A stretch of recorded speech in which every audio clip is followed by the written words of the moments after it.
বাংলাদেশের বিপ্লবী ওয়ার্কার্স পার্টির পক্ষ থেকে আপনারা আমাদের সঙ্গে বসতে সম্মত হয়েছেন, আমাদের সাথে কথা বলছেন, আমরা সকলে কথা বলছি। কারণ হচ্ছে আমাদের উদ্দেশ্য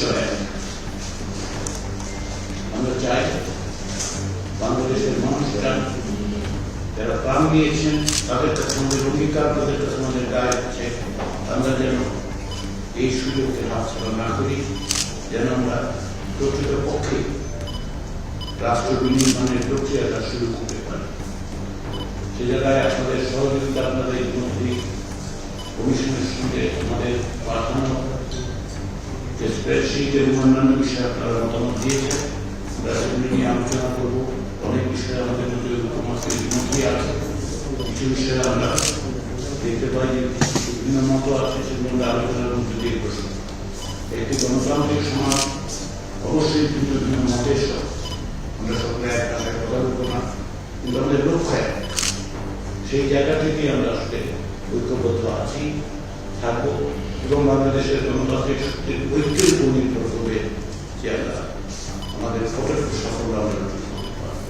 সেই প্রচেষ্টায় বাংলাদেশের বিভিন্ন বিভাগ পার্টির নেতৃত্বে যে আবার আমার অভিনন্দন, কৃতজ্ঞতা, ধন্যবাদ যে আপনারা এই প্রক্রিয়ায় রাজপথে ছিলেন, অতীতে ছিলেন, আগামীতে থাকবেন এবং আমাদের সঙ্গে এই আলোচনায় যুক্ত হয়ে ঐক্যমত্যের প্রক্রিয়াকে আপনারা শক্তিশালী।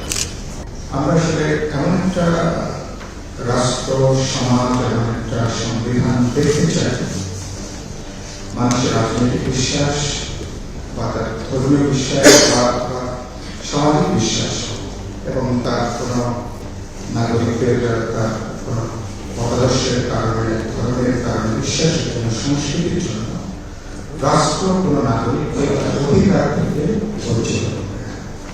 এবং রাষ্ট্রের কাছে প্রত্যেক নাগরিক তিনি যে পরিচয় নিয়ে থাকুক না কেন তার সাংবিধানিক গণতান্ত্রিক অধিকার সেখানে নিশ্চিত হবে।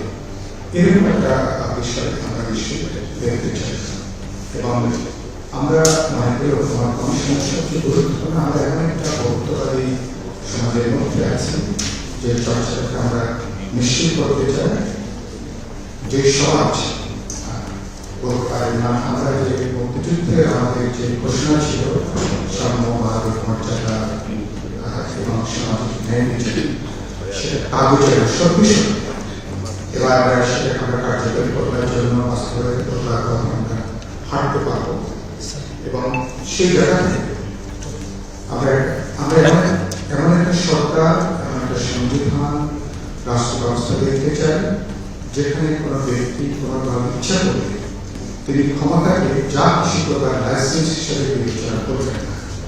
তার ক্ষমতা স্বচ্ছতা, জবাবদিহিতা এবং জনগণের মুখোমুখি হওয়ার যে প্রশ্ন তার একটা সাংবিধানিক গ্যারান্টি করি, তার অথবা তার আইনগত তার গ্যারান্টি, এগুলোকে নিশ্চিত আমরা এটাকে নিশ্চিত